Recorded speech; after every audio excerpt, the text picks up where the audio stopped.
UNLV Microcertificate Economics.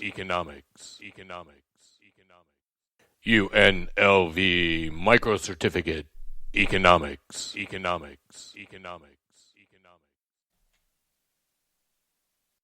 Issues with economic policy.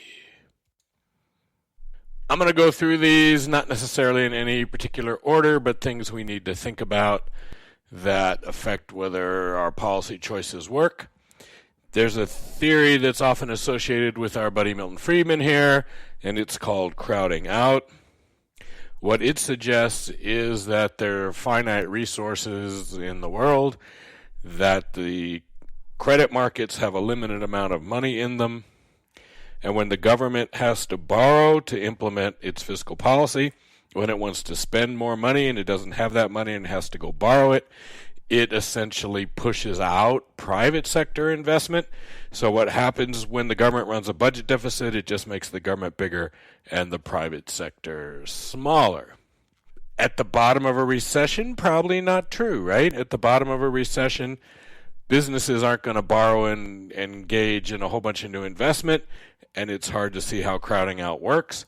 On the other hand, when the economy is booming, it's possible that the government is interfering with the private sector. So an idea that's associated with the Keynesians, Keynes never said it, but it's associated with the Keynesians, traditionally is referred to as liquidity trap. In the modern world, we tend to refer to it as the zero lower bound problem. And that's a simple question of interest rates. How low can you make an interest rate go? And the answer is about zero. Once you've lowered interest rates, at some point, lower interest rates don't have much effect. If you're a business and you can borrow money at 1% and the Fed lowers it to 0.75%, is that really going to make you run out and invest more? Probably not. The interest rates are already so low that they're not really going to make any difference. So we can get caught in what a Keynesian would call a liquidity trap, this idea that the Federal Reserve can't lower interest rates anymore, or lowering them just doesn't have any effect because they're so low already, and interest rates stop impacting economic activity. Then we have a problem called lags. A lag is a time delay. And there's three basic lags that we talk about. The first is called a recognition lag. That just means it takes us time to figure out that there's a problem. So you debate for a while, is there a recession? Isn't there a recession? Is there something? Is it bad? Do we have to do anything? And while that debate's going on, nothing gets done, and we call that a recognition lag. Number two, we have what's called an implementation lag. How long does it take Congress to do something, or how long does it take the Federal Reserve Board to do something once they've decided there's a problem? The Fed usually acts pretty simply and quickly. Congress can often take a really long time before they do anything. And then effectiveness. When does it work? Even though the Fed can act quickly, there are people who believe it can take up to 6 or 9 months before an action of the Fed actually filters its way through the economy. And when Congress, say, for example, authorizes a bunch of roads to be built, we don't start building those roads tomorrow. It'll take months before governments let contracts and get contractors working and create new jobs. So anytime that the government tries to do something, it can take many months before it has an effect, and we call that an effectiveness lag. Then there's the whole more question of, will it work? And, for example, do tax cuts work during a recession?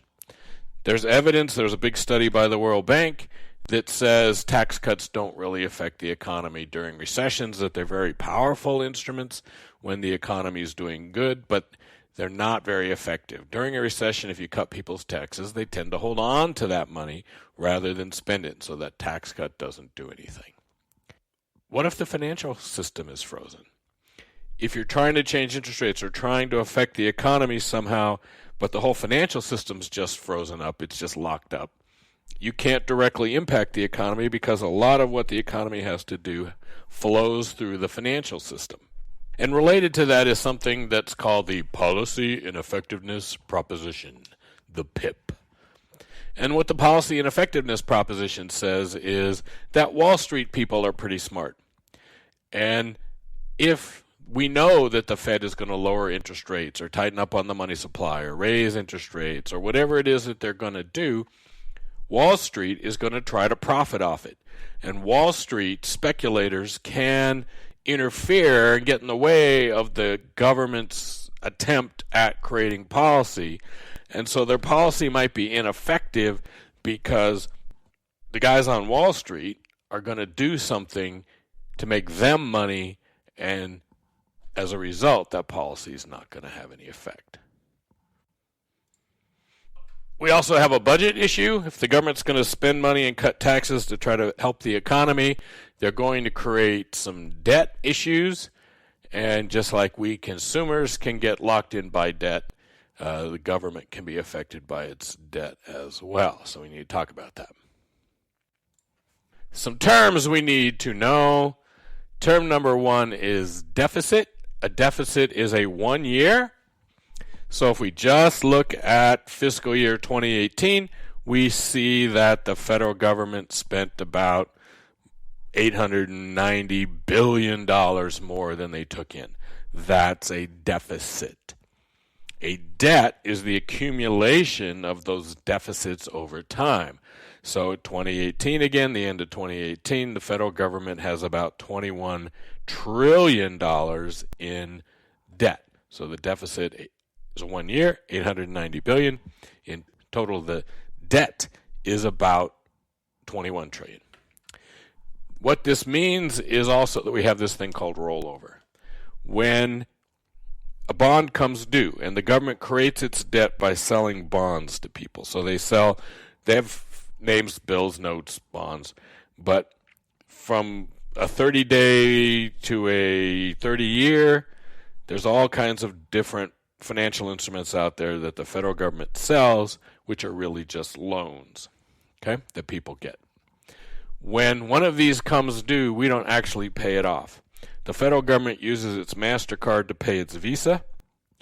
It takes and sells a new bond to pay for the old bond, and that's called rollover, which means that even if we balance the government budget right now and we got rid of a deficit, the government would still have to keep borrowing money because they need to pay off the old debt. Or not pay it off, but roll it over. Now, it's important to understand that this debt is correctly measured by comparing it to our GDP. Just because our actual debt is bigger today than it was in 1945 doesn't mean it's a bigger problem, because the economy's bigger. When you go buy a house someday, they're going to decide how big a house you can afford by what your income is. Well, the same thing's true for a country. How big a national debt it can support depends on what the income of the country is, and that's GDP. So we need to compare our debt to GDP. If we do that, we can see that in 1945 we were at 118%. The debt was 118% of GDP. By 1981, we'd gotten that down to 32%, not because we paid anything off, but because the income of the country, GDP, went up faster than the debt, and so it appears to pay it off. That's somebody referred to that as inflating the economy to pay off the debt. In 2018, we were at 107%. It's important to understand as we do that the government owns about a third of its own debt. For example, the Federal Reserve System owns a lot of the U.S. debt, like 20% of the U.S. debt. So when the government is owning a third of its own debt, the part of the debt that's actually held out by the public in the United States is more like 75%. So you'll hear politicians say, hey, the national debt's 75% of GDP. Well, that's the part held by public. In total, it's about 107% of GDP. The bad part of this, one of the bad parts of this at least, is that we have to make interest payments. So even though we have record low interest rates right now, in 2018, we, the taxpayers, are going to pay $310 billion in interest payments. That's $1,000 per person who lives in the United States in interest payments a year. Last American president to pay off the national debt and not have a national debt was Andrew Jackson. That was 1836. And the last U.S. president to actually balance the budget even for 1 year was Bill Clinton, and that happened last in the year 2000. But he did it 4 years. He balanced the